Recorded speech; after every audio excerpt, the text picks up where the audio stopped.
Now therefore, be it resolved that the Fulton County Board of Commissioners recognizes Dr. Joseph Henry Beasley for his tireless work as a human rights activist, and does hereby proclaim today, Wednesday, July 12, 2023, as Dr. Joseph Henry Beasley Appreciation Day.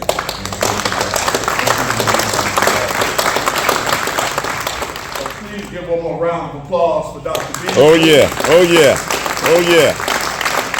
I'm going to be real brief because at least two more people want to say something. We'll be really brief. But for housekeeping purposes, Dr. Beasley lives one block up. A Yes. group of us are going to walk this proclamation up. He was set to be here today. He has been under the weather for a couple of years now. But Dr. Beasley is a giant. Yes. I mean, if you know this gentleman, he literally brings the world right here in the heart of Atlanta, right here in the heart of Fulton County. How does he do that? Dignitaries and leaders from all over the world convene at that awesome condo that is like a museum if you've ever been there. So please, just one more time for Dr. Beasley. I just want to quickly, briefly give some more context to Dr. Beasley. Dr. Beasley is one of those gentlemen who met with Nelson Mandela when he was in prison. And when Nelson Mandela was free, they brought him here to Atlanta, he and others, organized a presidential campaign, and then went back to South Africa to organize a voter registration drive in South Africa. Hence, we all know the history that the ANC became a global body and Mandela won the election and ended a step forward to the modern day of ending apartheid. That vision of that time is still living today. As mentioned in the proclamation, the Dr. Palomar University in Brazil was established for the African Brazilians who did not have access to education. Yes, sir. And this is something that Dr. Beasley led.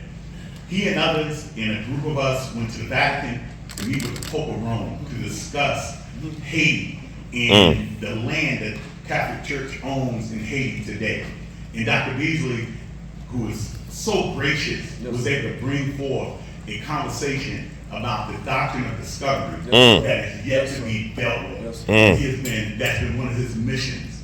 I've had the fortune to work with him, travel around the world with him, be a part of the foundation, part of his work. And I just want to say again, this is a very, very beautiful moment that the county that he lives in, reside in, has been a diligent worker in, has been on the opposite side, on both sides in many situations, and he is being recognized. So to the commission, to Brother Larrington Arrington, to all of you all, we're so grateful that you all acknowledge this. Thanks again. Yes, sir. Very briefly, I was saying very proud and very excited that y'all are recognizing my mentor. Joe Beasley's been my mentor for well over 10 years. He taught me how to negotiate with power. I remember during the Occupy movement when we were running around beefing with police, Joe said, y'all fighting the wrong ones. You're fighting the wrong institution. And instead of shaking his finger, Joe brought Reverend Jackson down, Jesse Jackson, and 50 pastors. He said, Tim, I want you to get all the leaders and bring them down to SunTrust. And he marched us inside and we did a sit-in, and he was able to negotiate a major victory around, economic reparations that needed to be paid to loans and folks that had been ripped off by SunTrust. And that changed the course of that movement. Without that, we wouldn't have had Housing Justice League. Because Joe taught me how to go to the root of the problem, and he also taught me how to, think globally about the issues that we're fighting here. So I am really excited to stand here in honor of my mentor and the person that I stand on the shoulders of, and I'm really excited to walk this over with y'all. Thank you. Thank you. We'll get a group photo. Love you, Brother Joe Beasley.